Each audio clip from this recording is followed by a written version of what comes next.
Here's a little song I wrote. You might want to sing it note for note, but don't worry. Be happy.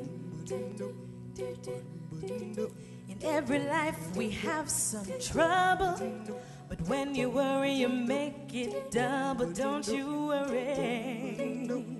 Be happy.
No woman, no cry. No woman, no cry. No woman, no cry. No woman, no cry. I remember when we used to sit in the government yard in Trenchtown, over observing the hypocrites as they would mingle with the good people we meet. Good friends we have, good friends we have lost along the way, and this bright future, you can't forget your past. So dry your tears, I say, and remember, everything's gonna be alright.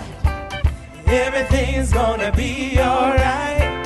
Everything's gonna be alright now. Everything's gonna be alright. Everything's gonna be alright. Everything's gonna be alright. Everything's gonna be alright now. Everything's gonna be alright. No woman, no woman, no cry. Oh, no woman, no cry. Come a little darling, don't shed no tears, oh. No woman, no cry.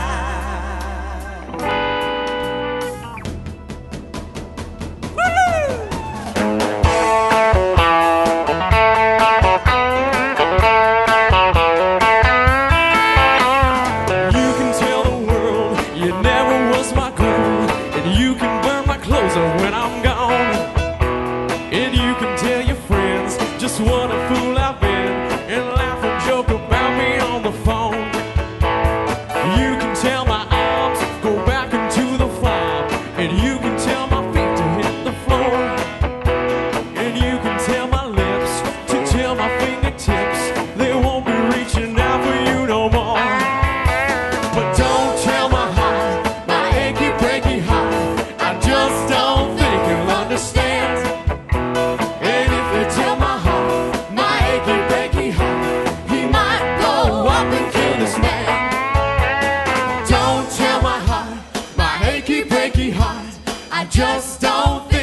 understand.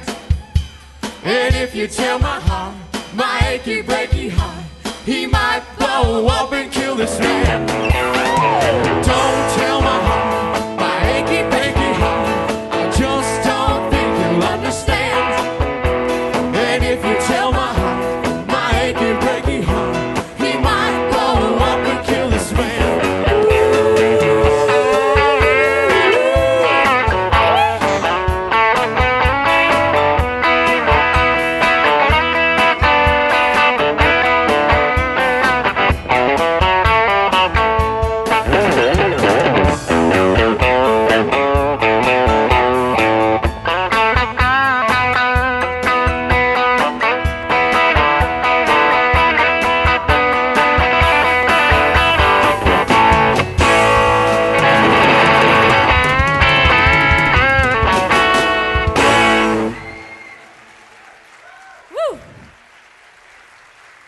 Welcome to UAC. We're glad you can make it to Saturday night. On your way out tonight, you will receive a Band-Aid, and it represents two things. One, that there are things that happen in life that are not at all funny. In fact, they can hurt a lot. We all need a Band-Aid because we all have pain. And secondly, the Band-Aid indicates that we, here at UAC, are not into giving slick Band-Aid solutions to the hard things in life. So what's the deal with pain? That's a tough question to answer in 60 minutes. Nevertheless, our desire is to help you begin to think through that from God's point of view. Tonight is just the beginning to the healing process, but obviously not the full treatment. So, what's the deal with pain anyways?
Hello, boys.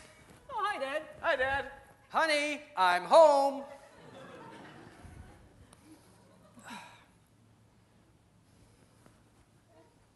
Hey, can I ask you a question, Dad?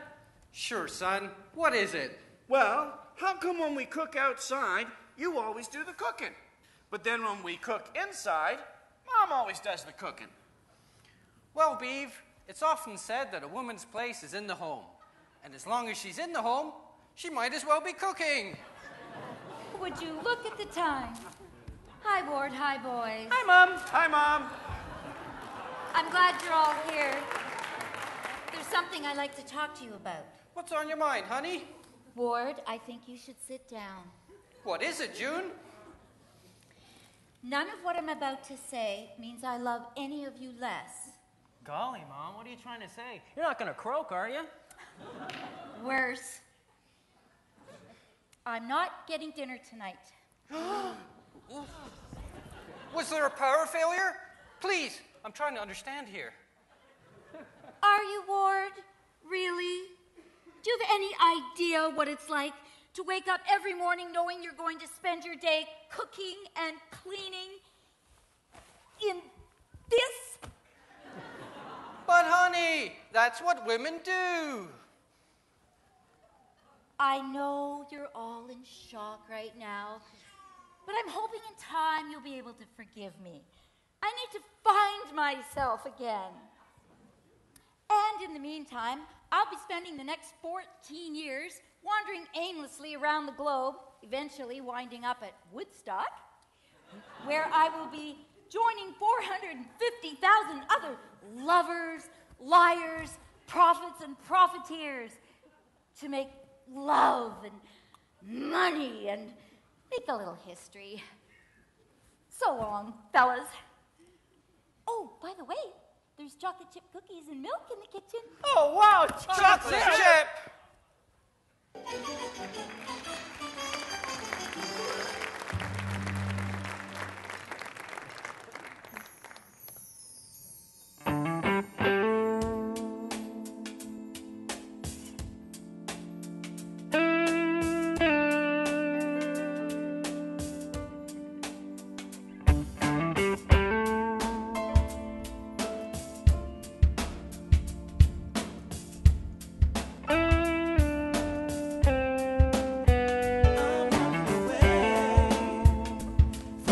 Troubles in my life, I'm walking away. Oh, to find a better day, I'm walking away. From the troubles in my life, I'm walking away. Oh, to find a better day, I'm walking away. Sometimes, some people get me wrong. Oh, and it's something I said or done. Sometimes you feel there is no fun. Oh, so you turn away and run. But now I taught you to realize some people don't want to compromise. 'Cause I saw them with my own eyes, spreading those lies. Yeah, well, I don't want to live my life. Too many sleepless nights, not mentioning the fights. I'm sorry to say, lady, I'm walking away. From the troubles in my life, I'm walking away. Oh, to find a better day, I'm walking away. From the troubles in my life, I'm walking away. Oh, to find a better day, but I'm walking away. Oh yeah, yeah. From the troubles in my life. Oh yeah, yeah. Oh, to find a better day. To find a better day. Yeah, yeah. The troubles in my life. The troubles in my life. Oh, to find a better day. I'm walking away. Yeah, yeah, yeah, yeah. The troubles in my life. The troubles in my life. Oh yeah, yeah.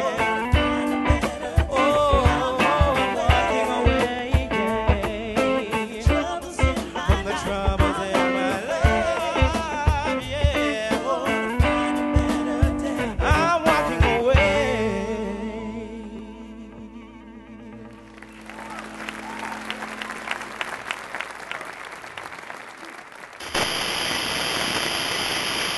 I see. I just allow a fragment of your life to wander this? free. Oh, man. But losing everything is like the sun going down. Haunts me because you'll never change for no one. Not your reasons why. Where did you sleep last night?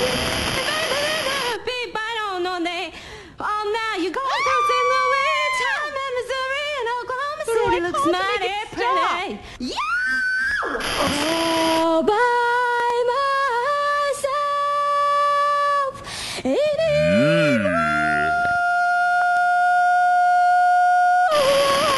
Talk to me, tell me your name. You blow me off like it's all the same. You let it fuse and I'm taking away like a bomb. Yeah, baby. Oh my goodness. She bangs. Oh, baby, when she moves, she moves.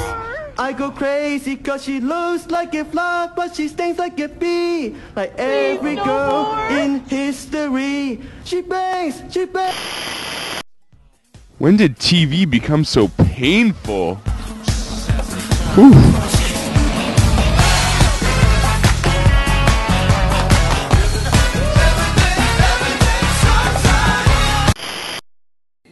You need to take a number to reserve a machine somehow? Oh, I wish. No. But unfortunately, you picked the same time as Mrs. Kalinsky. Who? Mrs. Kalinsky? She's got clothes in numbers 1 through 4 and 7, 9, and 10. She also has 6 children. Huh. I'm in 5 and 6, and 8 has no rinse cycle. No rinse cycle. That's not good, is it? Not unless you want itchy clothes. Have you done this before? Nah, I never had to. Well, not to sound like my whole life revolves around laundry, but what I usually do while I'm waiting for Mrs. Kalinsky is sort my things and get them ready to go. Sort? Yeah. You put your lights in one pile and your darks in another. And that way your white things don't turn gray. All right. Whites. Darks.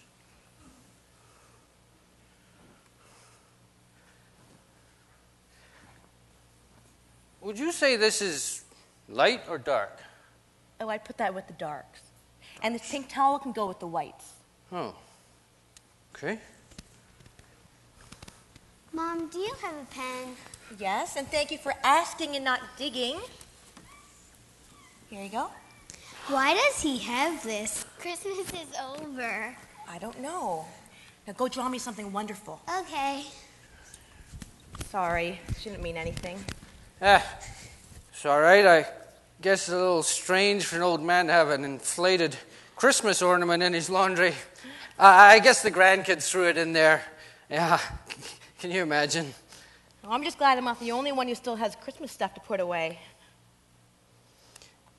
Yeah, actually, I keep it out. It reminds me of Anna. See, she passed away 2 days after Christmas. I'm sorry. It must have been hard during the holidays and all. Yeah, everyone says that, but yeah, it's hard any time. Yeah. Yeah, Anna used to do the laundry. I suppose I should have watched her. Anna did everything. I never realized how much everything she did until she was, well, gone. Bet your wife put up the Christmas decorations? Yeah. I had my son come over and take them down, box them up. Yeah, but when I saw that, I asked him to leave it out, because, well, it's got Anna's air in it. She blew it up, and I guess I just didn't want to lose what was left. Did your wife come here? Maybe I talked to her. No, Anna did the laundry at home. The house sold 2 weeks before Christmas.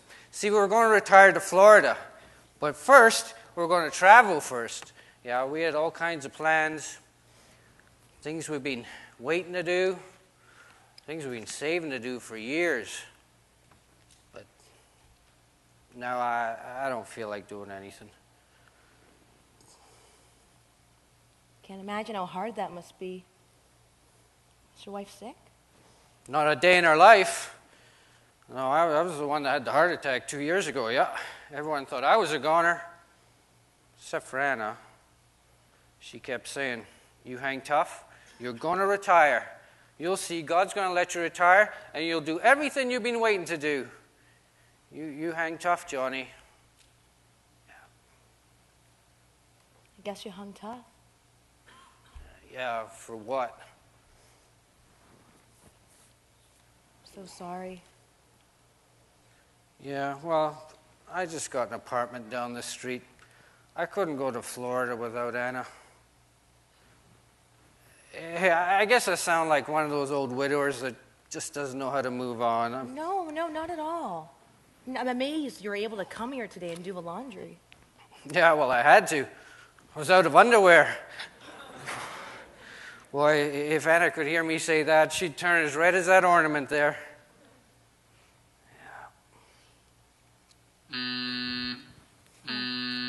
that's number 5. I should have get my things out. If you like, I'll put these in for you. Oh, no. Thanks. I can do it. Hey, thanks for listening. I don't usually ramble on like this. No, I don't mind at all. I'm glad you told me. Hey, mister, if you want to watch this, you've got to let all the air out. No! Steph! I'm sorry. I didn't mean to scare her. Oh, look at me. Now I'm yelling at little kids. It's just so hard to let go. It's okay. No, I understand. Besides, I've told Steph not to touch other people's things. But I better go talk to her.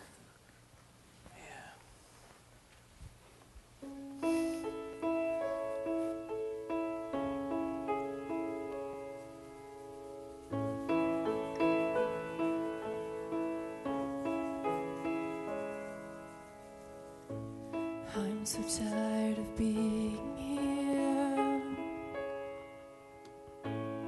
suppressed by all my childish fears.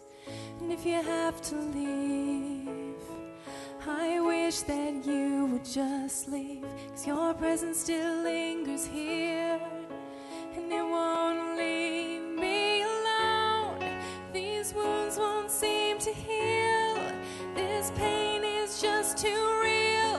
There's just too much that time cannot erase. You cried, I'd wipe away all of your tears. You scream, I'd fight away all of your fears.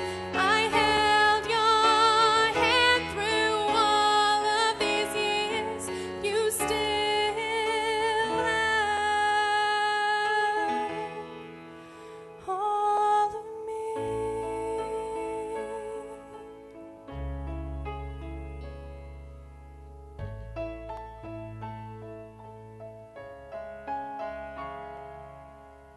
You used to captivate me by your resonating light.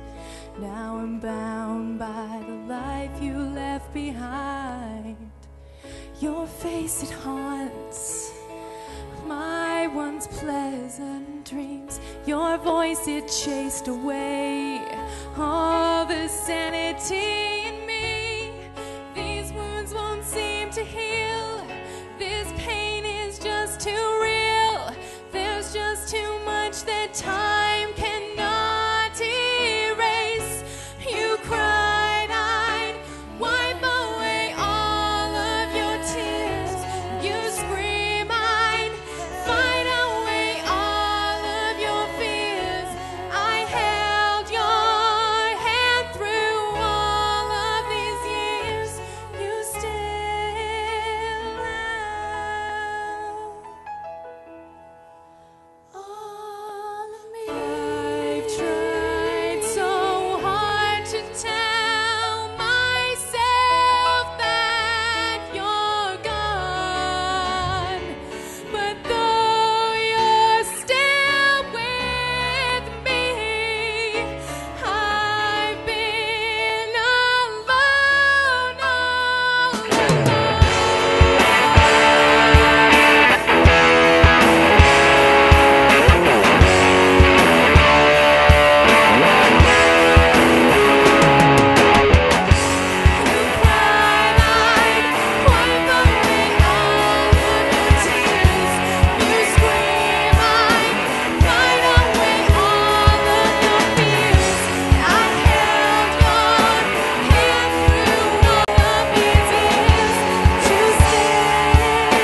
I think this question we ask of what's the deal with pain is asked from two angles. One is the theoretical. Why is there pain? If God is all-powerful, and if God is all good, then why doesn't he do something about all of the evil in the world? But the other angle is more so a personal one. Why is God allowing pain in my life?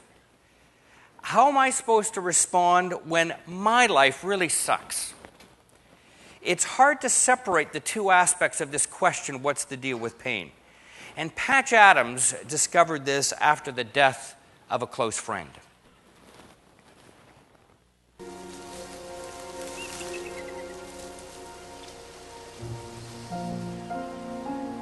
So what now, huh?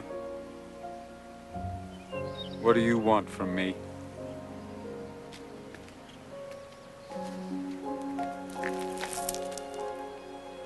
Yeah, I could do it. We both know you wouldn't stop me.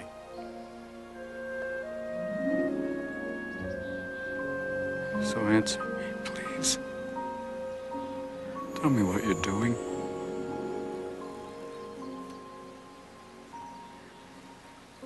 Okay, let's look at the logic. You create man. Man suffers enormous amounts of pain. Man dies. Maybe you should have had just a few more brainstorming sessions prior to creation. You rested on the seventh day. Maybe you should have spent that day on compassion.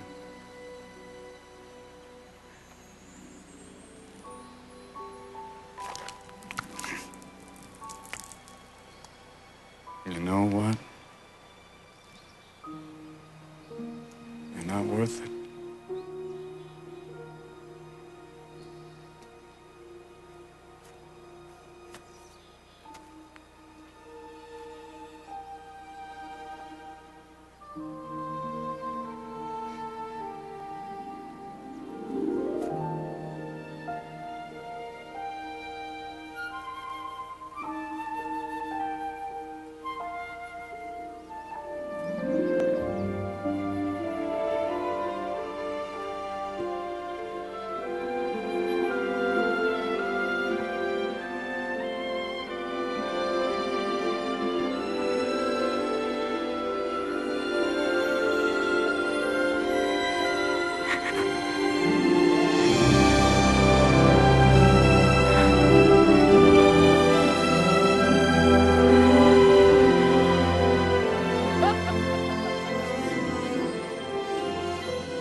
Have you ever been there on the edge, asking God those kind of questions?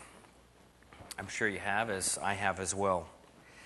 If God is good, and if God is all-powerful, why does he allow pain and suffering to exist? And maybe we need to even go back a little bit further and ask the question, where did evil and pain come from in the first place? Can I share with you this evening just a few thoughts that I found helpful? And as Rebecca said at the outset of the program this evening, we don't want to give Band-Aid solutions. But I would just like to start the process a little bit and help us think through some of these issues and some things that I have found helpful in wrestling with this question. First of all, I think we need to acknowledge that the Bible declares loud and clear that God is good, that God is loving, that God only has our best interest at heart. The Bible also teaches that God is all-powerful. In about the middle of the Bible, in a book called Jeremiah, God says this. He says, "For I know the plans I have for you, declares the Lord, plans to prosper you and not to harm you, plans to give you hope and a future." But the Bible also teaches that God, in his ultimate wisdom, created human beings with the capacity of choice. He's also allowed the principle of cause and effect to operate. I have the choice to follow God's instructions in life or reject his instructions for living. And with each choice I make, I bear the consequences of those choices. Now, frankly, if I were God, I would not have given human beings free will. I think free will just creates far too many problems. I would have created human beings just simply as robots, who systematically and routinely would tell me how much they love me every day. But God has not created us that way. God created us with the capacity to know Him and to love Him and to relate to Him. But God created us as creatures with free will. And our human ancestors have made an awful lot of bad choices in the past. And we still do make an awful lot of bad choices in the present. And right now, I believe that all of us are experiencing the cumulative consequences of those choices. Evil, then, which causes pain in our lives, is not something that God created. I really think evil is a consequence of choices that do not honor God. I tend to think of evil as this, as the deterioration of all that God created as good. Think about that for a moment. Take food, take sexuality, for instance. God created sex to be enjoyed in the confines of a committed married relationship, but we as human beings have distorted God's original intent, and we've crossed boundaries, and as a result, we've experienced the deterioration of sexuality in our culture, and we've experienced the awful consequences of that, such as rape and disease and all sorts of distortion. Evil is not something that God created. Rather, I believe evil is the consequence of bad choices within the scope of free will. Now, let me say this, that God is all-powerful, and God could destroy all evil if He wanted to. But let me ask you, where would He start and where would He end? How many of you have done some bad things in your life that maybe even cross over the line into the evil category? If you're like me, you've made those kind of bad decisions in life. If I wanted God to eradicate all evil from this world, how far would I want Him to go? I would venture to say that if God snapped His fingers at 9 o'clock tonight and made a perfect world, it would be wonderful, but none of us would be here to enjoy it. You know, I think Barbara Colarosa would probably affirm God for His parenting style.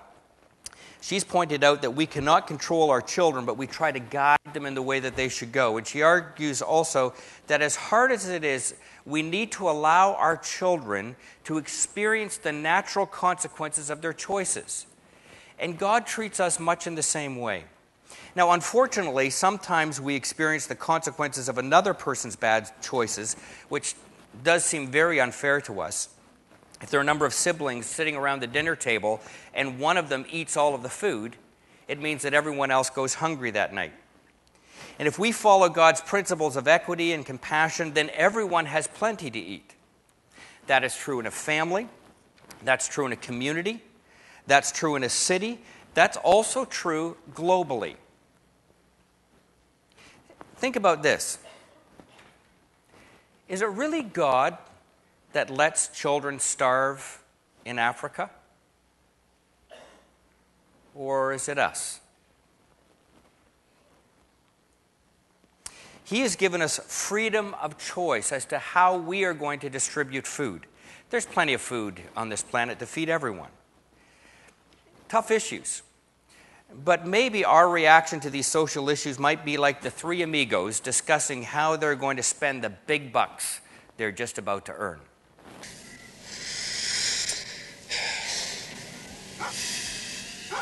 Hey, Lucky, what are you going to do with your share of the money? A car. A big, shiny, silver car. I'll drive all over Hollywood. Show Flugelman a thing or two. What about you? New York, maybe Paris. A lot of champagne. Parties. Be a big shot for a while. How about you, Ned? I'm going to start a foundation to help homeless children. That occurred to me to do that at one point, too. Oh, well, I meant that I would do that first, and then I would get a big shiny car. Can you relate to that? I sure can, and I must admit that I'm a little bit more like Chevy Chase and Steve Martin. My concern for the poor and underprivileged is at best an afterthought. And often our consideration of other people comes only after we've done what we want with our resources. And that's why God in the Bible tells us over and over again to treat people the way in which we would like to be treated. And when we don't do that, we create an awful lot of pain for others. Well, some of these thoughts might be a starting point for us to grapple with the theoretical side of what's the deal with pain. And certainly there is much need for more debate and discussion on this issue, no question about that. But can we quickly turn our attention to the personal side of this issue? Pain is a part of life. Crap happens. How do I effectively process my pain? What do you do when the excrement hits the air circulating device in your life? Well, maybe you have wrestled with some of these issues, some issues that have been very difficult to deal with, and you've asked these kind of questions like Sam and Frodo.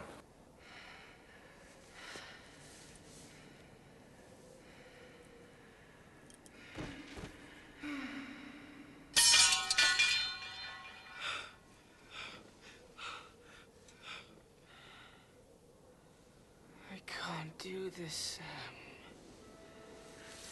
I know. It's all wrong. By rights, we shouldn't even be here.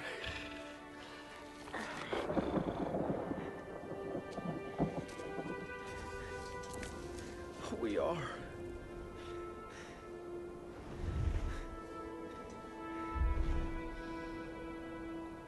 It's like in the great stories, Mr. Frodo.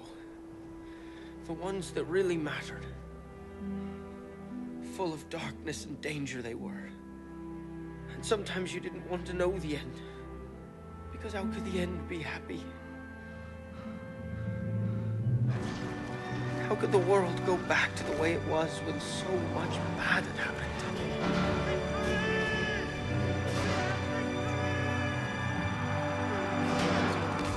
But in the end, it's only a passing thing. This shadow. Even darkness must pass. A new day will come. And when the sun shines, it'll shine out the clearer. Those were the stories that stayed with you. That meant something. Even if you were too small to understand why. But I think, Mr. Frodo, I do understand. I know now. Folk in those stories had lots of chances of turning back, only they didn't. They kept going. Because they were holding on to something. What are we holding on to, Sam?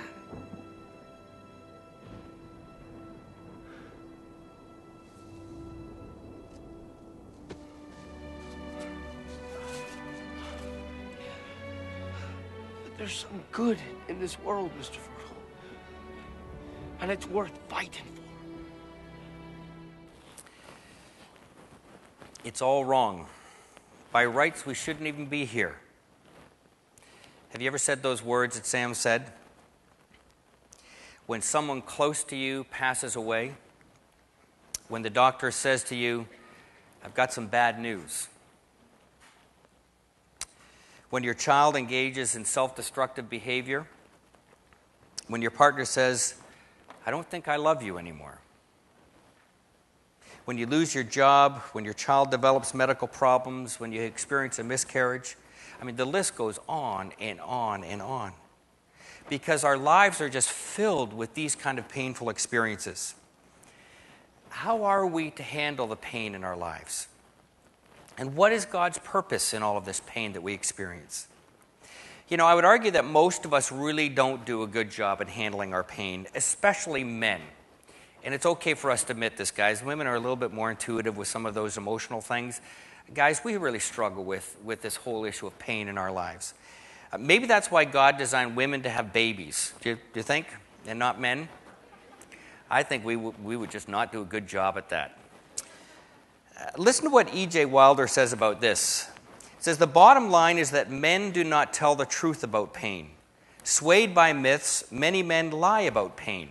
Men do not want to know the truth about pain. Men may not even know the truth about pain. The absolutely screwy things men do to hide their pain would fill many books. And often it is so obvious to everyone else that the very effort seems pathetic. So the next time your husband is struggling through this, say, honey, it's pathetic. Admit it. You're in pain. Well, it's important that each one of us learns how to process the pain in our lives there, because it's there. It's going to be there every day of our lives. And can I just again share a few things that I'm learning about pain and how to process that effectively? The first thing that I'm aware of is that pain reminds us of the need to connect with God. Sometimes when life, I don't think too much about God.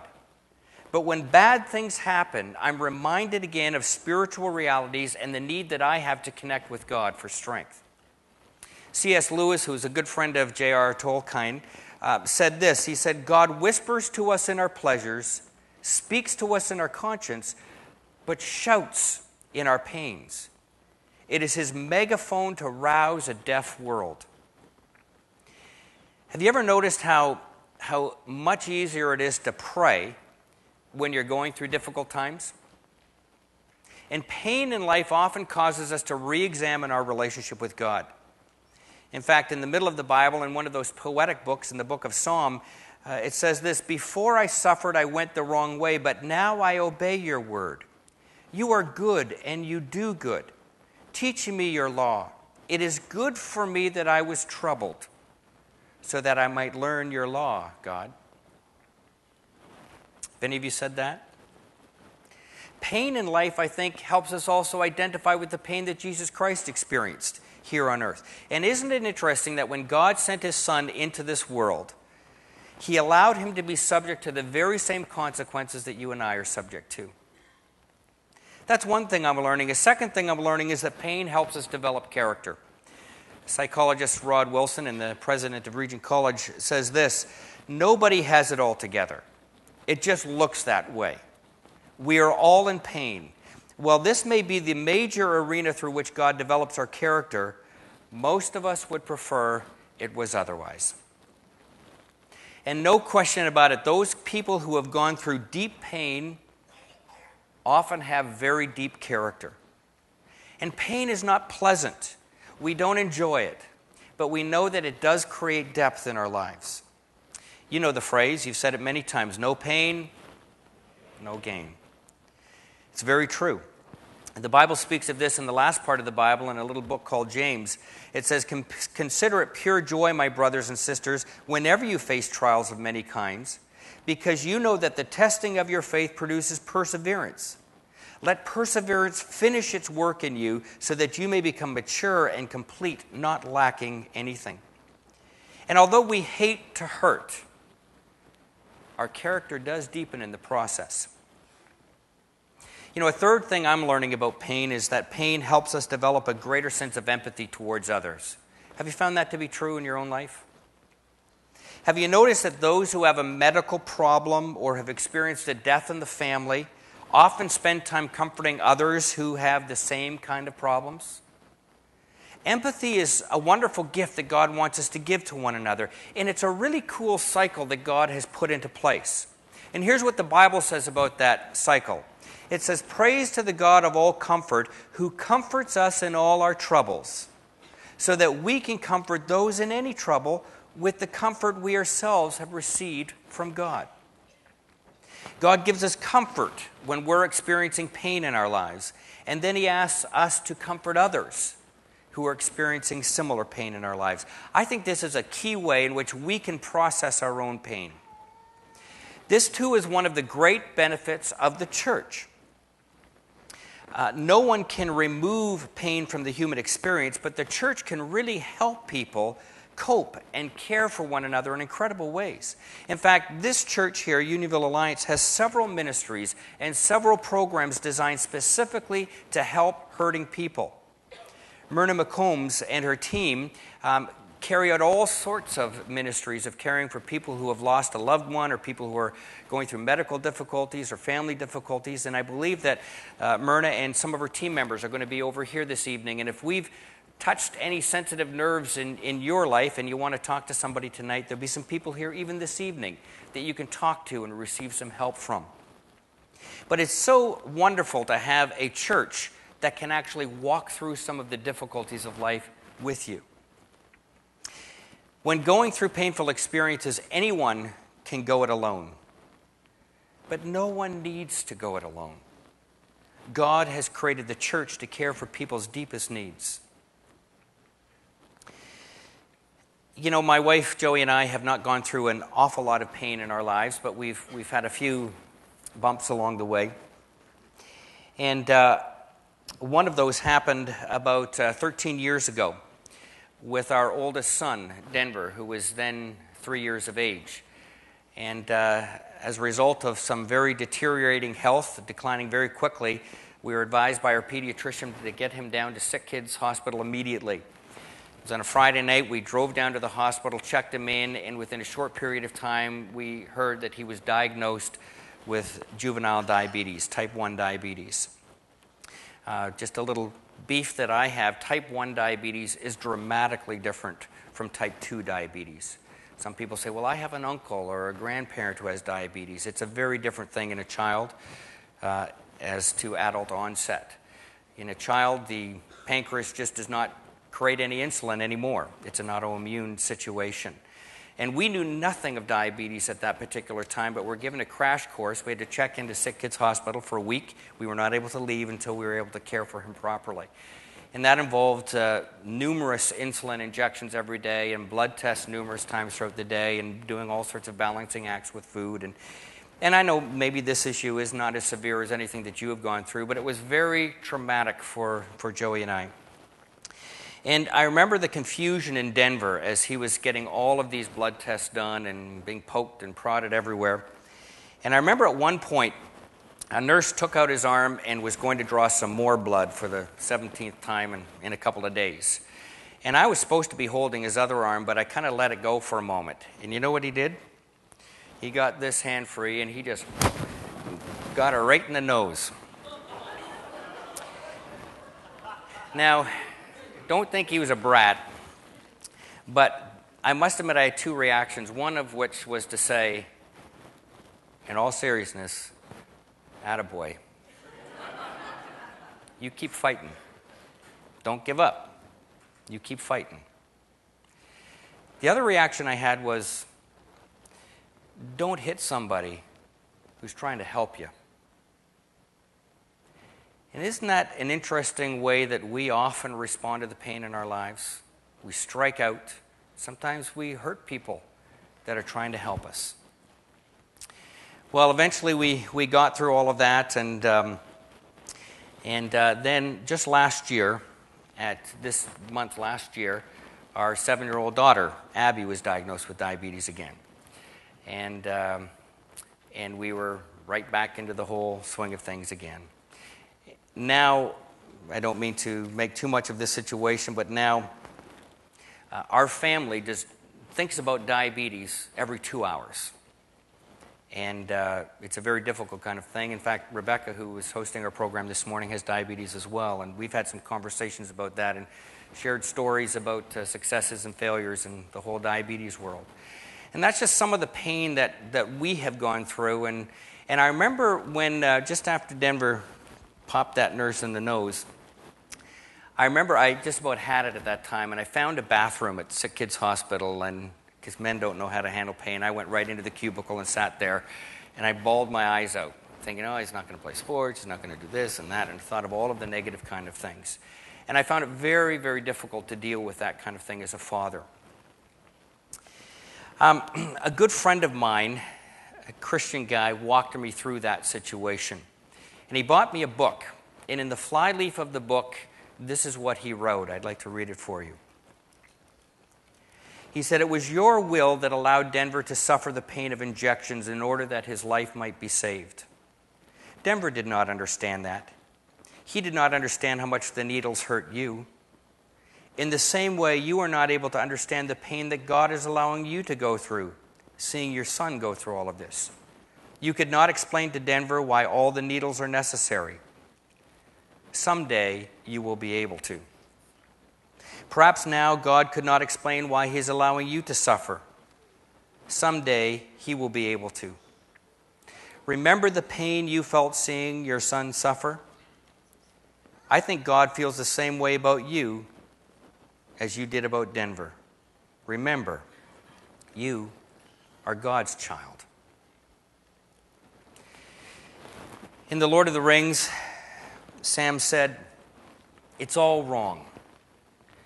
By rights, we shouldn't even be here. But we are." It's like in the great stories, Mr. Frodo, the ones that really mattered, full of darkness and danger there were, and sometimes you didn't want to know the end because how could the end be happy? How could the world go back to the way it was when so much bad has happened? But in the end, it's only a passing thing. The shadow, even darkness, must pass. A new day will come. And when the sun shines, it will shine out the clearer. Folks in those stories had lots of chances of turning back, but they didn't. They kept going because they were holding on to something. That there's some good in this world, and it's worth fighting for. What's the deal with pain? Pain happens. But God is there, and there is hope. We don't often do this at Saturday night, but would you allow me to pray? Pray for you for a moment, please.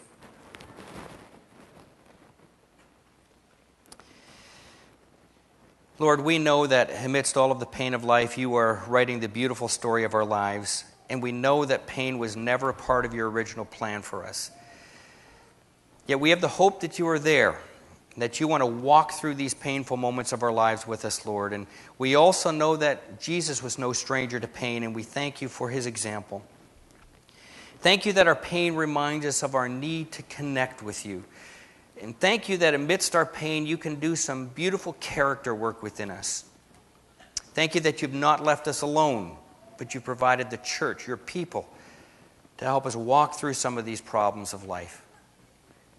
Lord, there is a lot of crap in this world, but there's also a lot of good worth fighting for. And thank you for the hope that you can give us. Help us to persevere, even when the going gets rough. Amen.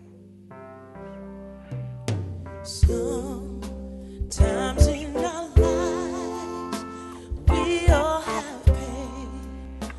We all have sorrows. But if we are wise, we know that there's always tomorrow. Lean on me.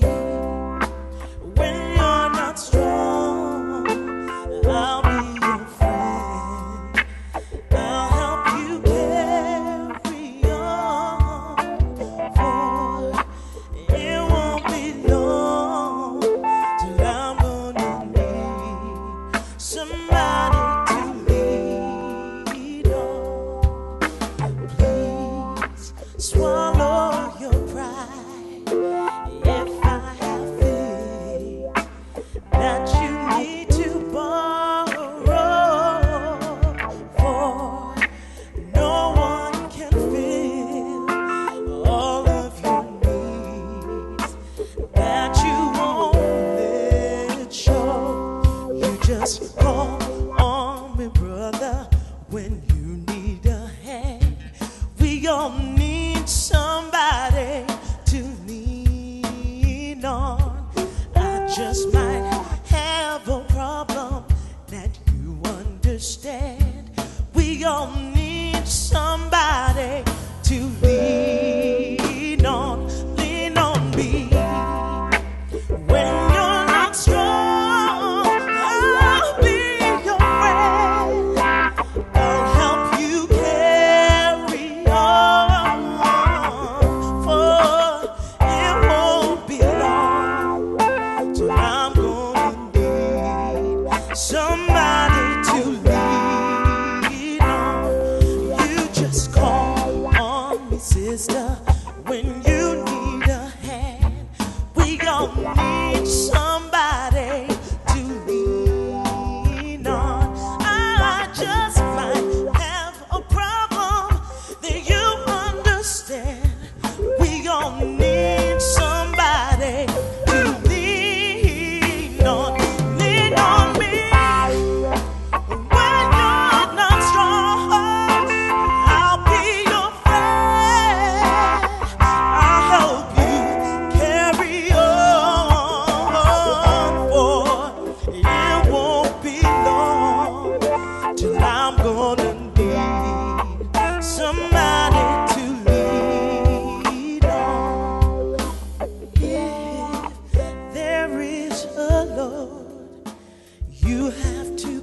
cannot carry. I'm right up the road. I'll share your load if you just call me. Call me when you need a friend. Oh, baby, now when you need a friend. Oh, don't be afraid to call on me anytime. Call on me. Call on me.